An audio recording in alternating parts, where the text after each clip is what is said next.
welcome and talk to the media about your preparations towards the coming match against Coastal Union. Welcome, Coach. Good morning to the members of the media. Our preparations have gone well. We respect the team, Coastal Union. Although we've played them before, they're quite a different side to when we faced them in the Community Shield, and much improved side, of course, with a different coach. And we give them the ultimate respect they deserve, and we'll approach the match like we do any other match to obtain 3 points. But we know it's going to be a really tough match because they are much improved side since the last time we faced them. Swali kwa mwalimu kutoka kesho. Karibu. Yeah, Coach, my name is Adam from Channel 10. Taking your last game as a case study against the Magic, you had this moment, especially in the last 15 or 20 minutes, when they are defending transitions of their team. They were struggling a bit, especially in the fullbacks, two and three. But also, adding up there, you played the game against the team which was defending deep in their territory, and they were very compact. You have struggled a lot, especially to open them up in the final third. The opposition coach has spoken here that he's going to defend deep. So, what should the FADLU and the majority expect from your team from tomorrow's game?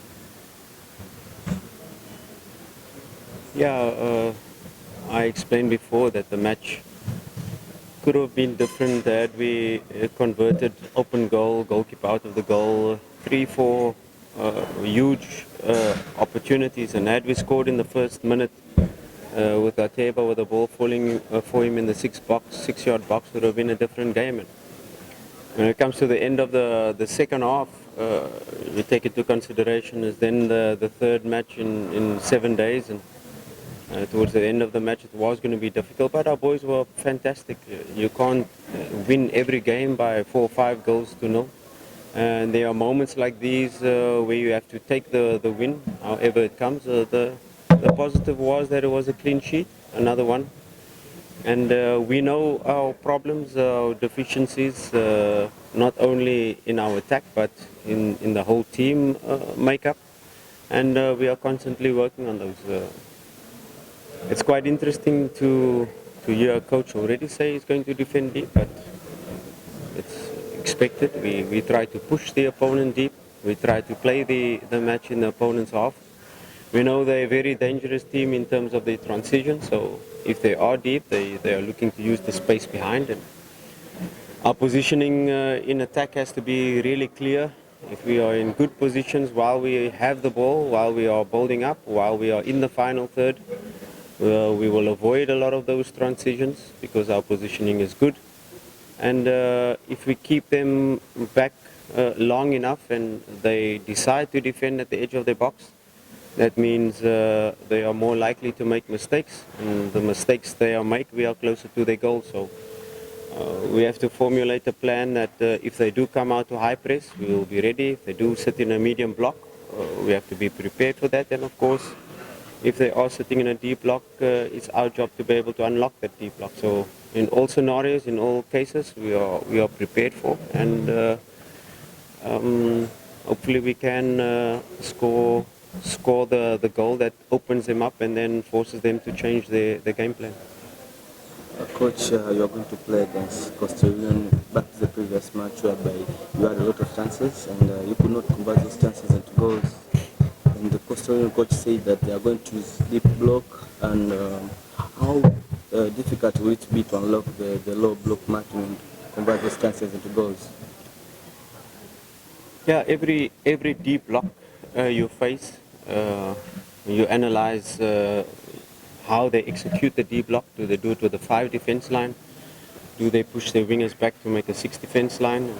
Each scenario provokes different spaces on the pitch, and we have to first of all identify those spaces, identify in their 5 or 6 defense line of a deep block how do they defend? Are they man orientated? Do they defend the zone? And then that formulates how we are going to attack. And our principles remain the same, that We try to utilize the spaces that they give us. And then, of course, once you get into a goal scoring opportunity, it's then to keep the focus, be clear with your decisions to either shoot or either pass. And those are the moments we've been speaking about, and those are the key moments in matches that we've been working on. So it's a continuation of the process to be able to find solutions to these low blocks. And let's not be fooled, and let's not be clear that Coastal Union are only going to sit back. They are a team that played Confederations Cup, qualified for. They're a team that ended one place below us last season. So I'm not fooled to say they're going to be only sitting in a low block. You can expect them to come and press us. You can expect them to sit in a zone 2 block. As well, you can expect them to have the ball as well. It's not just the one team on the pitch, it's two. And we have to be prepared for all scenarios that we are faced with. Swali Komali, Arif. Coach, recently there's always possibilities of changes because we have a squad of players. You don't want to only rely on 11 players, and these are the players that are going to play every single match. I said it that the third match against the Doma was the third match in 7 days, and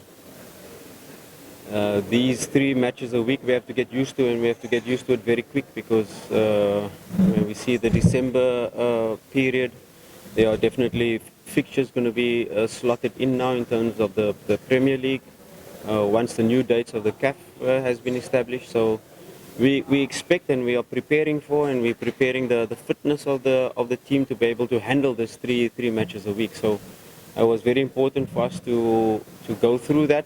And now with this match as well, you want to create that balance of allowing the players to go through these matches that are going to help them ultimately in the end when we do have that congested fixture period on a consistent level, not only 1 week but 3 weeks in a row where you're playing 3 matches a week. So we will try to find the correct balance in terms of changing, in terms of keeping the same lineup, and preparing the players for this robust schedule. And I'm not going to give my lineup now to say who's out, who's available, and who I'm going to change, and which lineup I'm going to play. We'll have to see after the last training session today. Swali la mwisho kwa mimi.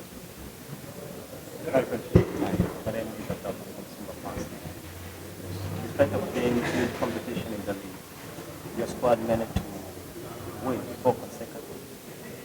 Do you see your players or your squad continue in this competition play?